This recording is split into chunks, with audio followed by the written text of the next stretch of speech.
Hi students.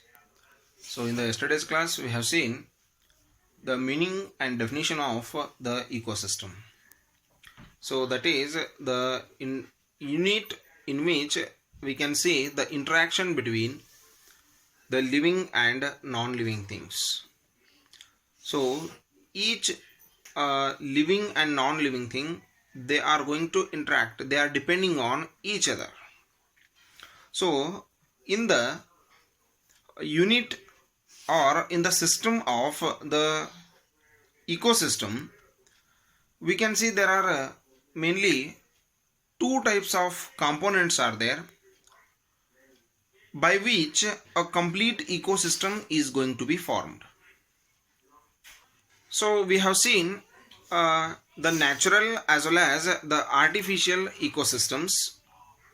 So in which either it may be natural or it may be in the artificial.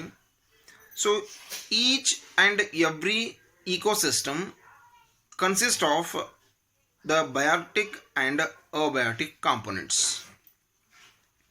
Either it may be the natural ecosystem like forest, river, desert, or a lake or pond.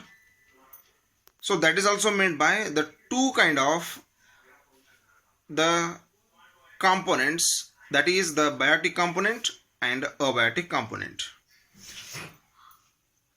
or the ecosystem that we are going to consider as the abiotic component,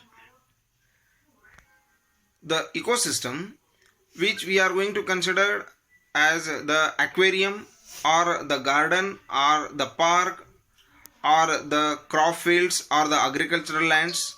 So they are also made by the both living and non-living things. So that's why we are going to consider that one as the ecosystem. So here in the ecosystem we can see the two types of components are there, that is the abiotic components and biotic components. So here the abiotic components means these are completely non-living things. So that includes the physical environment like soil, water and air. So along with this, the components like the pressure, temperature, light and humidity.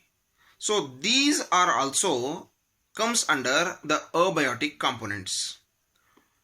The things which we considered as the physical components like soil, water and air. So along with this one, temperature, light, pressure, humidity. So these also comes under the abiotic components. So which is also going to make a big impression on the living things. So we can't take only the things like the plants and animals or the microorganisms in an ecosystem, but these abiotic components are very important to complete a system called ecosystem, or to complete a unit called the ecosystem. Hope it is clear. And along with this one, the biotic components. Biotic components means all the living organisms. That may be the plants or it may be the animals or the microorganisms.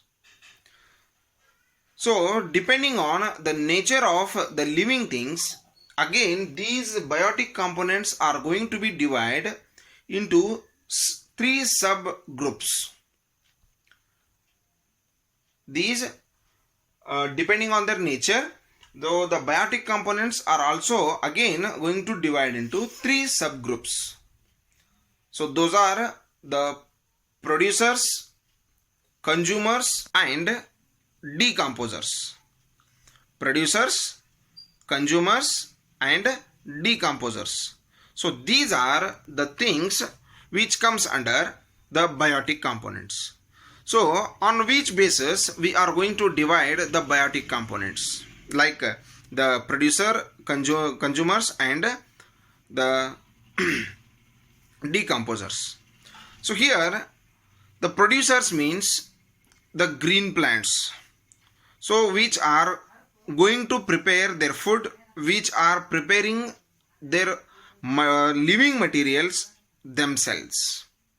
And consumers means the animals, so which are depending on the others for their materials on which they are living. And the last one, the decomposers, so the living things which are depending on the dead and decayed materials. Hope it is clear. So the producers means the green plants, so which are preparing their own food themselves. So the consumers means which are depending on the green plants and their products. And consumers means the organisms which are depending on the dead and decayed things. So regarding this one, so what are producers, consumers and decomposers? So regarding the examples and the explanation, we will discuss that one in the next session. Thank you and have a nice day.